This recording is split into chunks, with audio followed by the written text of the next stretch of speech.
very much, Ken, for kicking this off. And Penny, for those of you who don't know, Penny's my in-district manager, and wonderful couple, blessed to know them. And as frustrating as this job can be sometimes, at least I get to know very nice people like the Kreiters here. And I want to emphasize how important it is to kick off this Livonia Republican Club and get it going, because I live in a community called Canton. And Canton, they kind of sat back for quite a while, and they kind of rested on their laurels that, you know, we were growing, we were doing well, and we had Republican leadership. But they had something called the Canton Democratic Club, and it filled a void that we had in Republican grassroots leadership. And now Canton is more of a Democratic township than a Republican township. So I applaud you guys for getting going on this. Keep the momentum going, because sometimes you take for granted, you know, something that you have that's very special in Livonia. As somebody who grew up in Livonia, I understand how special it is in Livonia. Please make sure we keep it special, okay? All right, with that being said, I think what Penny asked me to do today was talk about healthcare. How many of you guys are concerned about healthcare today? All right, well, you're in the right place then. So we're trying to fix that, and not always with the help of some of my Republican friends in Lansing right now, but we are dedicated to trying to get this mess fixed. A lot of people mistakenly think that this healthcare is a federal issue, as exemplified by this little eye chart here.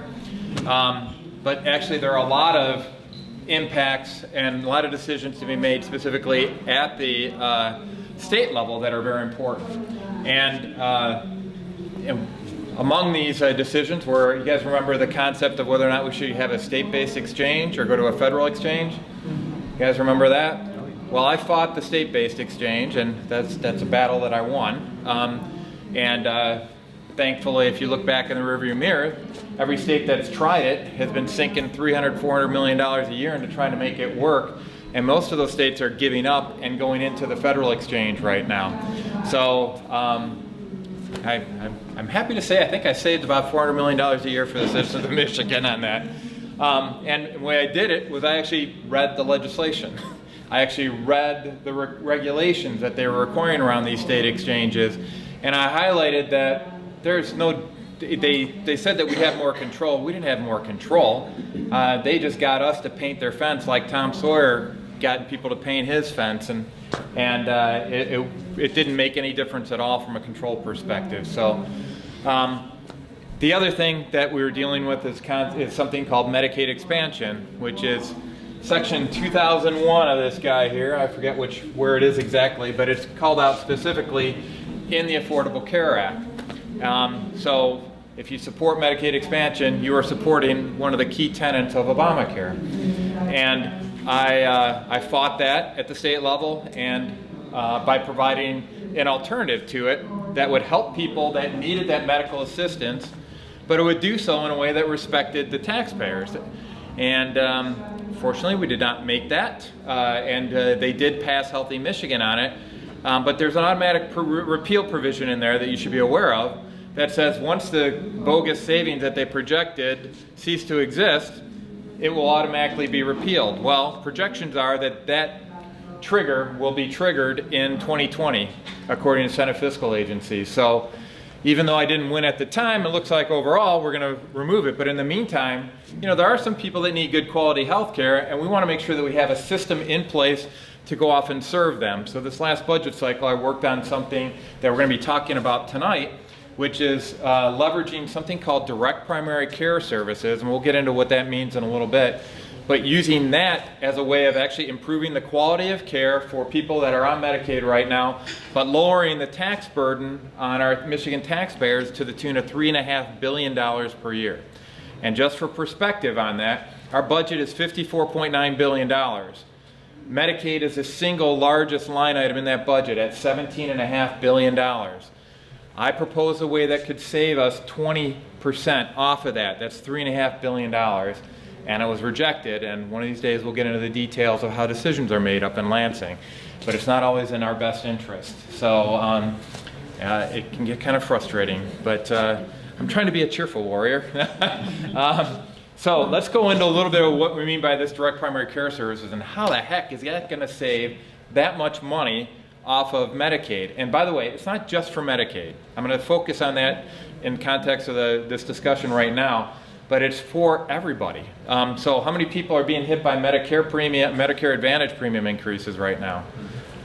Yeah, there's the Blue Cross Blue Shield. If you have them, I understand premium rates are going up about 100%. 140%. 140. Went from 223 to 395, 295, 123 to 295. By the way, I have a request for the lobbyists in Lansing to come and talk to me and explain their math on that. So we're going to see what's actually happening in regards to what's driving that. But what I'm trying to propose are ways to actually improve the quality of care and actually save people money in the process. And actually, that's the way you save money, is that if you improve the quality, you keep people out of the hospital, you keep them out of the need for catastrophic care. That's where all the big bucks are in healthcare. You decrease the costs. Everybody talks about it, preventive care, but there's two basic ways of achieving that preventive care. One is by having some third-party bureaucrat, whether it's in an insurance company or whether or not it's with CMS out in Washington, D.C. with the federal government, that tells you what care you can or cannot receive. It's called rationing care. So you increase the administration, you increase the control over your healthcare decisions, and you decrease the amount of care that's available. They actually ration it. So they say you can't have an x-ray, you can't have a MRI, or whatever the case may be. It's via rationing. That's how managed care works. The other approach is to take a look at this diagram. Here's where patients are, here's where physicians are, and the Affordable Care Act introduced 159 new bubbles in between them. That represents all kind of bureaucracy. Do you think that's going to increase the quality of care or decrease the quality of care? I mean, I thought MBAs were supposed to know everything about healthcare that you need to know as a patient, right? No, they're going to cost more. Overhead's going to go up in cost. Do you think they're going to? So they're going to be having all those organizations in front of it. You got to pay their salaries, and these are DC salaries, not Livonia, Michigan salaries. You've got to go also.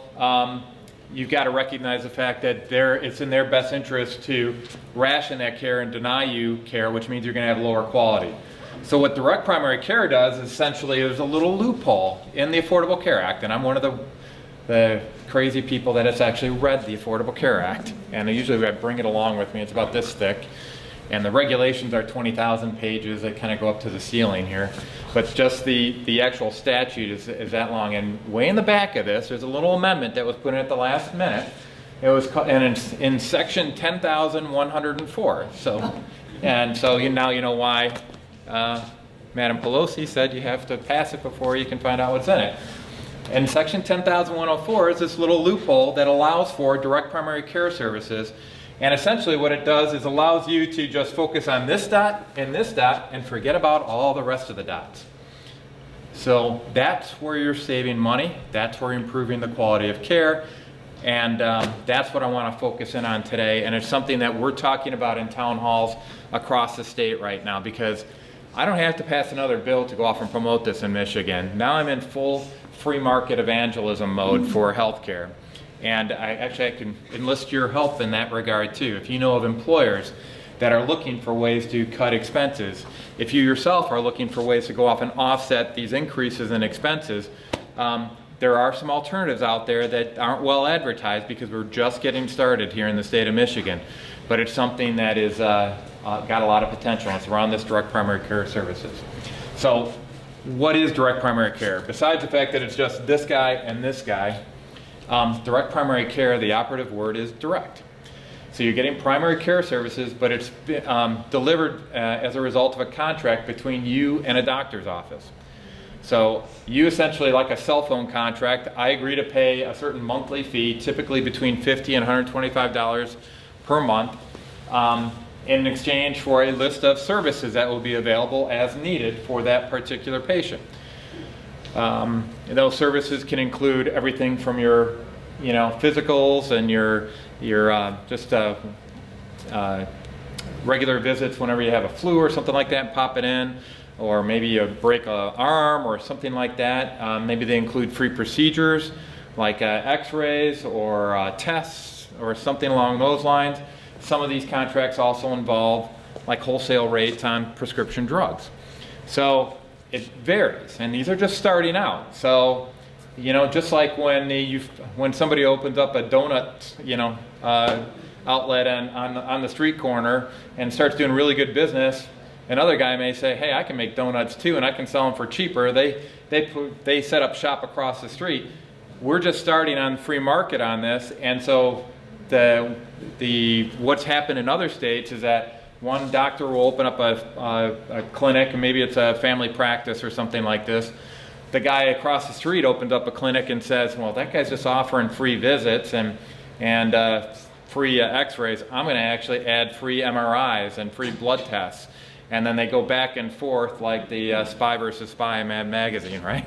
So this is a case where we're just getting the market going. But the initial contracts, the key thing about this is that you have full transparency. You know what you're going to get for what price. And I don't know of anywhere else in medicine where you actually see that actually happening. And there are some good things happening on surgery procedure. We'll talk about that in a little bit if we have time. But for direct primary care, that's all it is you enter in a contract with that physician. And so essentially you have full access to that physician from that point in time. You don't pull out your wallet when you go in and see him at any point after that, unless it's something that's not covered in your current agreement. I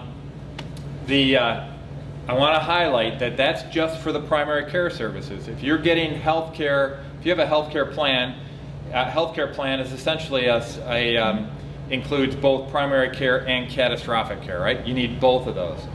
Remember when we used to pay out of pocket for physician-based services, and you go to the pediatrician or whatever, you write a check, and then insurance was actually just in case things went bump in the night, where I got hit by a bus, or God forbid I came down with a serious illness that required going to a special center. That's what insurance was supposed to be about. So you still, even if you have this direct primary care, you still need something along those lines for that overall insurance when things go bump in the night. But you don't need the primary care portion of that insurance anymore. So you don't have to worry about the co-pays for visiting the hospital or visiting the primary care physician or anything like that. But having said that, that's a whole new topic just to talk about the catastrophic care, focus on it. I focus in on the direct primary care because with that alone, you can get 20% savings on the rest of this stuff. And frankly, that's the key to leading healthier lives. And it's like the centerpiece of what I'm trying to do with Medicaid and all that stuff. So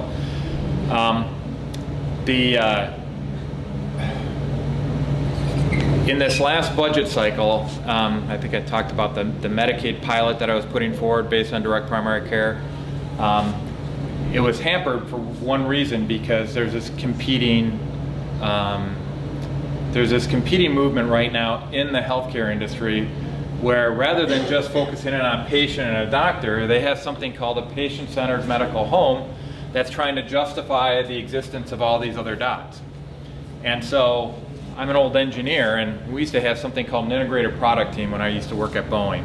And those integrated product teams used to have inputs from manufacturing, from design, from purchasing, and quality assurance and safety, all the way across the board, and they all used to be part of this big team. Well, that's kind of the concept here for a patient-centered medical home. And so you can imagine that adding in all those other people into your visits to the doctor will add additional expenses, right? And you may not need all those guys. Sometimes you do. I'm not going to say you don't need them, but they're bringing them in up front, and you're paying for it up front with the premium. And direct primary care, you don't have to do that. So we're competing on that. So in this last budget discussion, the managed care providers are pushing for this blob. And I'm trying to push for just this and this. They get a lot more money with this blob. And their lobbying efforts are more successful than 1 out of 38 state senators. And in the end, they won out on this. And since that point in time, I've had a little bit of an opening with one of the presidents of one of those managed care organizations. But just so you know, that's who's pushing this. Guess who doesn't like this approach to direct primary care? out of all the organizations, just think about healthcare industry. Who do you think might be pushing back on this direct primary care? Insurance companies? Who else? Where do you get the savings from? Taxes. What happens if you don't have to go to the hospital as much? Who's going to lose out on that? Hospitals. Hospitals, right? So they're not too pleased. So these managed care organizations and the hospitals are not happy with this. Now they're going belly up with their current model. I mean, I want to, here's some news to you. This is kind of designed to fail. This is designed so that private insurers, as you've been watching on TV, are being pushed out of the marketplace little by little. Aetna fell out, United Healthcare, I think it was, they fell out as well. So there's a whole series of these insurance companies that are being pushed out of the marketplace. Now, the Affordable Care Act they say that the problem is for-profit insurance companies. All right, so they put in a little provision that says, okay, for nonprofit insurance, we're going to try to encourage nonprofit insurance companies. We're going to call them co-ops. Well, those are disappearing on a regular basis as well.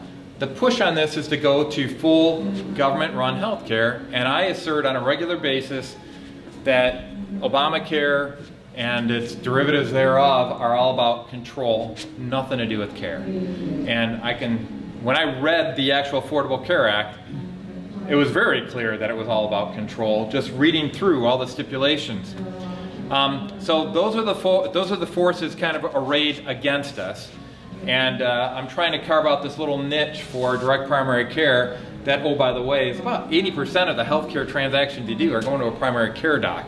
It's not going to the emergency room or anything else. So that's the challenge we have before us. Now, what are the direct primary care providers that we have right now? Now, these are just starting up in the state of Michigan. We're trying to catalog and create a little database of all the direct primary care service providers that are here in the state right now. I can give you a list of a few of them that I know of specifically right now. One is a new company called Salta, and Dr. John Blanchard is working in partnership with Henry Ford Hospital in West Bloomfield on that. So Salta is one of the companies that's out there. Another is Your Choice Direct Care. That is with Dr. Chad Savage. If you ever go up on my website and see some of the videos that we do when we do these town halls, he's the doctor that comes out and speaks at those. So those are two organizations that I know of right now. We've got onesie twosies all across the state that contact our office, but it's just getting started. In parallel with this direct primary care movement, there's something called, something that's going around the insurance companies right now, essentially, and it's promoting something called self-funded insurance. How many of you guys have heard of that before? Okay, so self-funded insurance, all the big boys, all the big companies like Ford and those guys, they have a degree of self-funded insurance that they go off and deploy. Most of the small businesses and mid-sized businesses don't know anything about it. And essentially, in a nutshell, it essentially says that you become the insurer. So you agree to put aside a certain amount of money into the bank to cover your claims, and you do that claims projection based on previous years. You usually get somebody that does the bookkeeping on it called a third-party administrator. And sometimes you put out a stop-loss insurance plan, like you know what a stop-loss is on a stock market, on a stock trade. It says, I don't want to, if this price goes below a certain one, I'm selling. It's the same concept here, that if my healthcare claims go above a certain one, then the stop-loss will cover everything up to a certain threshold. So these self-insurance plans, you don't have to worry about the administrative costs of Blue Cross Blue Shield and their buildings downtown. You don't have to worry about profit. You don't have to worry about the taxes that they have to pay. So all those get taken out of the bottom line. And now, if you actually have claims that go below your forecast, you pocket the money, not the insurance company. And so these self-insurance plans, I talked to a doctor, Josh Humbert, who's one of the leaders on this free market healthcare stuff out in Kansas. They've saved companies 60% on their healthcare.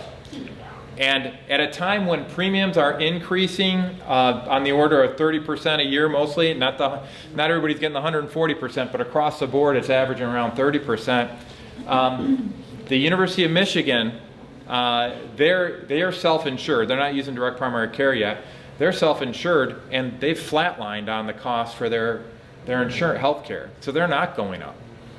So this stuff works, but there's not a lot of money in advertising that, right? Because there's not a business called the self-insurers network or anything like that, or there's stuff growing like that.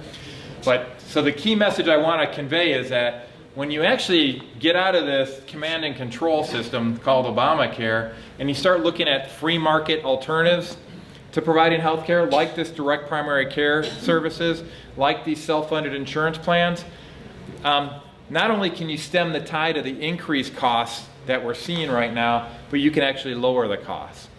And with that being said, I've got a little flyer out there that kind of is a little question and answer, a breakout, and I think it's on some of the tables there, so you're welcome to take that home. No, it's that Benjamin Rush Institute is a big deal too. Is that what it is?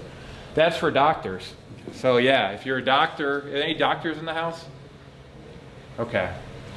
At our town halls, usually half the audience is a doctor because they are so fed up with medicine right now that they're looking for a way out. And I go to medical schools and talk to the students that are out there and let them know that there's another practice model out here, that they don't have to hide in a hospital because they can't handle the administration. They can actually go off and put up a shingle there and focus on actually doing something like called practicing medicine, taking care of patients instead of taking care of all the paperwork. So they are excited as heck to hear about this. So we hear about doctor shortages. Well, that's because doctors right now are spending most of their time on the computer doing what they call EMRs, or electronic medical records. They're doing CPT coding, which means that you've got to go off and, in order to get paid for a given service, you've got to make sure that it's coded properly. So this is a well child visit. If it's some of these things, they've got over 10,000 codes coming up in the new coding index on it, and they actually track whether or not you have an injury based on getting hit by space debris or not. I mean, it gets that ridiculous. So doctors are ready to just pull their hair out, and I don't blame them. And it all comes from the masters up top need to have their data so that they can control you and tell you what care you get and what care you don't get. Well, we're fighting back, and we're going back into the free market, and thankfully we've got some tools that we can use, and that's why I'm out here today talking about what some of these loopholes are. So this is a very complex topic, and what you've been given is kind of an overview, and I don't expect everything to sink in here, but I want to open up some time for questions and answers. And before I do that, though, I want to highlight why this is so important to me across the board. We talked about the savings to taxpayers and Medicaid, right? About $3.5 billion. Well, what if we put this model in practice for state employees and gave us health care that was focused on this model as well and saved 20% off of that? What about local municipalities like City of Livonia? And they applied it. Wayne County. A lot of them have retirees that are requiring, they're struggling to go off and meet their health care obligations. I represent the City of Wayne. They're struggling significantly with legacy costs around pension obligations. Well, part of those obligations deal with health care. If you can decrease the cost of those items by 20%, that's the difference for some of those communities between solvency and insolvency. That's the difference between hiring a police officer and firing a police officer. So for me, I'm pretty passionate about this. You apply it to state government and to local government, you can save another $280 million to $300 million coming out of the state coffers, if you will. So, and that could be freed up and given to the locals in that context. That's another bundle of money on top of the $3.5 billion for Medicaid. If you take that and extend it out into the private sector, and we've spent about $31 billion on health care every year in the state of Michigan in private sector, 20% off of that is about $6 billion in savings. How many people do you think can get hired for jobs in that environment? How competitive do you think it'll make businesses in Michigan as opposed to Ohio, Minnesota, Indiana? It's huge. And so that's one of the reasons I'm so passionate about this, because I want to make Michigan the center of what I call a free market healthcare revolution. And if you guys help me get the word out, we can actually make that happen. So, all right, now I'm going to go into Q&A. So you guys got any questions? Let her rip. Is that they do not allow you to pay for that out of a health savings account. So that's one of the problems with that, if you will. The federal government, I've got a resolution that would help change that with the feds, but that's got to be changed. So right now it's with your regular income, so it's pre-tax dollars. So you're going to have to still be taxed on that, on those expenditures. So if you can get it into a health savings account and they open up that provision of the IRS code, then you won't have that problem. And that's, yeah, for everybody. Yeah, so that's a good question, and it's reflected upon the fact that the federal government hasn't totally bought into this concept. They gave us a little bit of a loophole, but this was modifying the health code. It wasn't modifying the IRS code. And the IRS code battens down the hatches on the use of direct primary care. Or at the hospitals, especially regarding Medicare, is that there are metrics that the CMS out in DC tracks for hospitals regarding the number of admissions that they have for people on Medicare, because they're trying to control costs on Medicare. Federal government 100% of the Medicare costs. So when you get admitted to a hospital and you're spending the night overnight, make sure that you're formally admitted and not under observation. If you're under observation, you're going to get the bill that your son got, and it's going to be for an overnight stay in the hospital, because Medicare won't pay for observations, they will pay for an admission. And the hospitals are being tracked so that they don't exceed a certain threshold of administration. So they're going to push down, they're going to try to get you into observation classification as opposed to admission. So watch that. I'm aware of that loophole. That isn't what happened to my son. No, it didn't sound like that one specifically, but you triggered that. I want to make sure folks knew about it.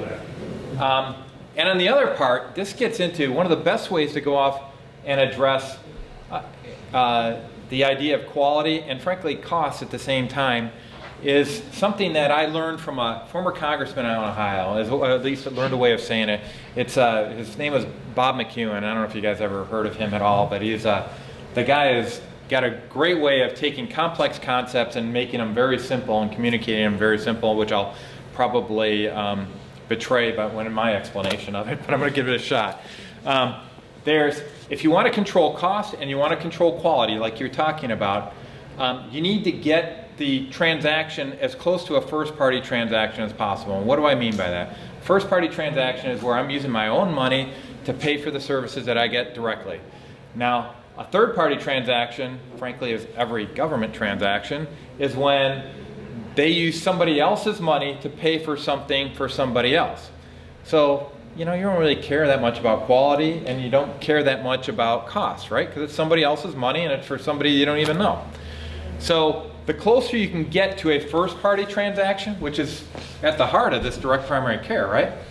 The closer you're going to get to having quality control. So in that case, if I were the one actually paying for it and I'd have an itemized list and I'd say what I was getting for my services, before he ever came to me, at least there'd be some little value meal sitting on the inside of the hospital as I'm going in saying, here's the price that it's going to go off and cost me, and I'd have a little bit more transparency on it. There are hospitals that operate like that, and I encourage everybody here to look up surgerycenterok.com. It's for the Surgery Center of Oklahoma. And if you go to their website, first page on that website is a human body, and you click on a part of the body that you want to maybe have a surgical procedure done. You click on it, it'll tell you the out-the-door pricing for that particular procedure. And I'm here to tell you, I've done price comparisons on it. You can save 90% over what you would pay with the insurance model on these models. And their quality is fine. If they have a problem, they go off and correct it because they're not beholden, they don't have any cushy agreement with an insurance company that gives them business whether or not they're doing well or not. They're responsive. They can't afford a bad reputation. They have to show that corrective action. They got to let everybody know about it. So the market works on this, and that's one of the ways to go off and fix that. And it kind of triggered that. The Medicare and Medicaid restrictions are what are really screwing up the market right now. Because even in the private sector, outside of CMS on it, all the rates are baseline to CMS reimbursements for Medicare and Medicaid. So you're hitting a big problem on it. What a lot of doctors are doing, especially those that practice DPCS, is that they're opting out of Medicare. And they're saying, I'm out. And there's a lot of, by the way, there's tons of restrictions around doing that and how you do that. It is not very easy. So some docs choose to actually stay in Medicare even though they're trying to practice direct primary care. But you hit on a very important point. And it's I never realized this before until I got up in the legislature, but do you realize they actually set the prices of all these medical procedures in statute? So that's not, it's like setting the price of a hamburger in Michigan compiled law. What do you think is going to happen in that context? Everybody's going to game the system because it's locked down. You're not going to, there's no incentive to go off and improve the quality. There's no incentive to go off and lower the cost. You know, you're going to get that money no matter what. So it's tough. Yeah. You may have already said this, but I had heard recently that the doctors actually wrote Medicare Part B. Yeah. Hey, I'm going to put you in a little inside baseball on it. The American Medical Association, right? They're supposed to be the doctor advocates. Do you realize that their membership has dropped down into the single digits now? And because they endorsed Obamacare, so they actually participated in that and gave their seal of approval on it. What they did is that the board of directors essentially said that we'd rather have the guaranteed money for defining what these CPT codes are for insurance codes, and they're taking millions of dollars every single year. They don't worry about dues anymore from member physicians. They actually get that money now directly from the federal government to go off and provide these Dewey Decimal Systems for the CPT code. So it is, I think everybody had a hand in this. I mean, there's out of 965 pages, there's plenty of room for every organization to write part of it. The context that I'm usually talking about this is in context of an employer buying insurance for their employees. This isn't a case of you, Barry, going off and knocking on the door of a storefront and saying, can I have a self-funded insurance plan plus a supersized direct primary care service plan? That doesn't work that way. The way this is set up right now is that you're actually getting it through your employer. So if you're a retiree, you would get it in context of potentially an OPEB agreement or other post-employment benefits that you'd go off and get that settled up on. But it's not something you can walk in the door. So this is focused on going to an employer. They would go off and engage a third-party administrator, somebody to set up the claims processing for the catastrophic care. And typically they might give you a stipend based on the size of your family or whatever for your health care to say, take this and find a direct primary care doc to go off and service that. Or they'll put a primary care doc in the building and you go off and see that person on a regular basis. There's a lot of different models on how that might actually happen. And because this is a free market thing that's just starting out, it's not like I'm going into the state and saying, I go to the Secretary of State and you sign up for this and everything's taken care of. It's something that's just starting out. And so one of the things I'm hoping for everybody here is to help me serve as an evangelist, let their doctors know about direct primary care. Because my wife is a pediatrician, she's a primary care doc. She had to work under the confines of a hospital-based system and managed care organization for quite a while. And because they would handle all the overhead, and she worked in a private practice as well, and one of her partners there actually literally worked themselves to death, which is why most doctors moved to, and seriously, they died. They trying to keep up with all the paperwork and patient care and all that kind of stuff. They hide underneath the hospital environment because they can't handle that overhead, and it's just not a good trend line. There's now a pilot program that we're waking the federal government up to, that they're starting to see the value of this direct primary care, and they've got a new program that was, I think it's called Comprehensive Medical Assistance Program or something, like some weird acronym, but it is allowing, and I think it was extended to Michigan recently, I got to verify that, but it allows for a stipend to be paid to the physician, something like $20 per month, not full coverage or anything like that, and then they would still allow fee-for-service claims against that as well. That's starting to get to the point where it looks like they're realizing that there's some benefit to this because it's focused on the care, but it's not helping out right now is the short answer. But here's the deal, and this is why I'm trying to expand the footprint of these practices here in the state. If you get this into Medicaid, and say all the people that are on Medicaid are actually able to get this direct primary care service agreement, there are 2.4 million people in the state of Michigan on Medicaid. There's 10 million people in the state of Michigan.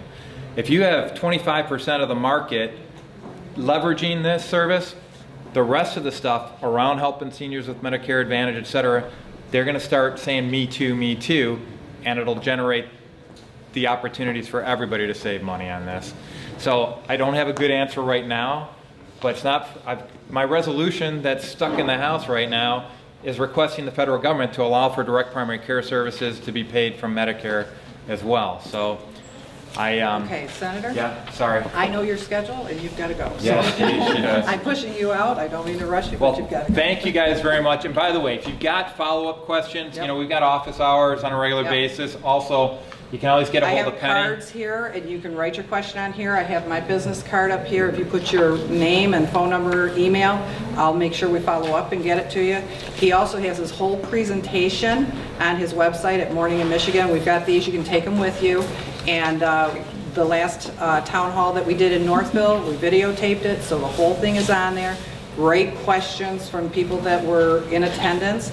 You can see if there's anything additional that you want to ask questions about after you see that as well. It's a great thing to watch.